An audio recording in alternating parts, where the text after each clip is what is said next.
Well, here we are again. This would be like part 9 of working on this Dodge Power Wagon, M37, 3/4 ton, 4x4, cargo carrier, or in some cases, weapons carrier.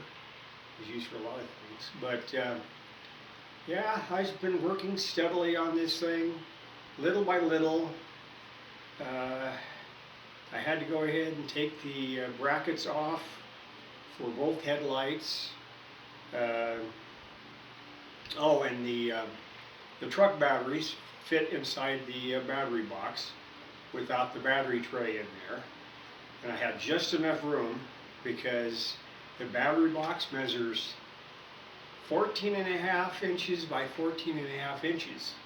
And both batteries together, they're 7 inches each. So 14 inches, so I had just 1/4 of an inch on either side to play with. That's it. Lengthwise, they're running like 11 inches, so there's more room on lengthwise on either side, but these batteries are tight together. There's no way we're going to move. So let me show you what I got taken apart and show you what's going on. Okay, first of all, here are the 2 headlight buckets, just down there. And the bracket I'm talking about was this one on each side. That had to come out. These bolt to that. So, and these are supposedly the 24-volt headlights. So, I don't know, we'll see. And so, of course, there's 2 of them. The wiring was in pretty good shape on these.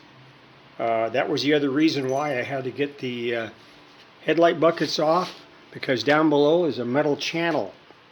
And so I'll move you over here on the other side. Okay. And it's kind of bright here today because it's still in the 90s. It's close to 95 in the shop, so. But these are the brackets. They were hanging underneath, and it protected the wire underneath there. And so really there's like 3 bolts.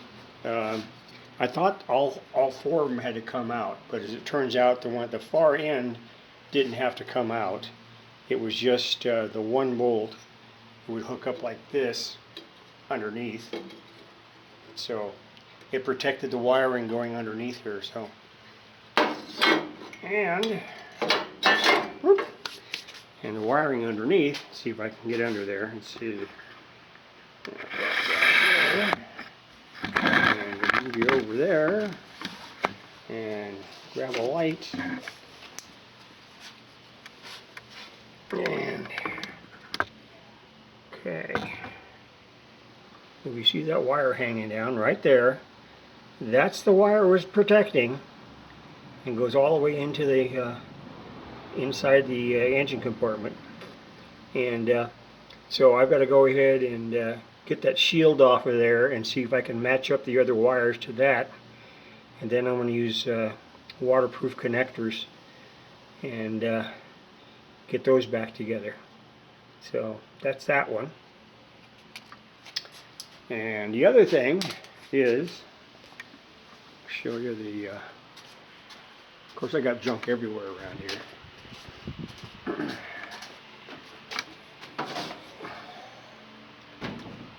Now, like I said, it's a tight fit for those batteries, but they're in there. And I hooked the back end together and I checked it already with a meter. And it comes out to 25.9 volts. And I only did one side because I'm not sure on this side. I'm not sure if that's a positive or a negative side, so I only hooked one side up so far. So we'll have to see. And the wiring I got to take a look at underneath there, underneath the instrument panel, all those. And check that wiring out. So there's still a lot of stuff to do on this, even before I even try to even crank this thing over, not to mention the ignition wires and everything else that have to be hooked back up, and the distributor cap has to go back on and all that, and I don't even know if the coil's any good underneath, and that'll be a bear to get out, because the coils, you know, it's going to be for a 24 volts has to go into it, so we'll have to see. But yeah, so it's still moving along. We're getting somewhere. At least these batteries don't stick up so far that the cover won't fit, so I'm still going to be fine with that. These will still be covered up, and the board goes over the top, and then it's supposed to have another pad over the top, the chair pad over the top of this, and so it'll be one seat there, just kind of like a bench seat will be going across here. So anyway, so that's how it's going to work, and so I guess that's going to be it for now. My little short update. So talk to you guys later.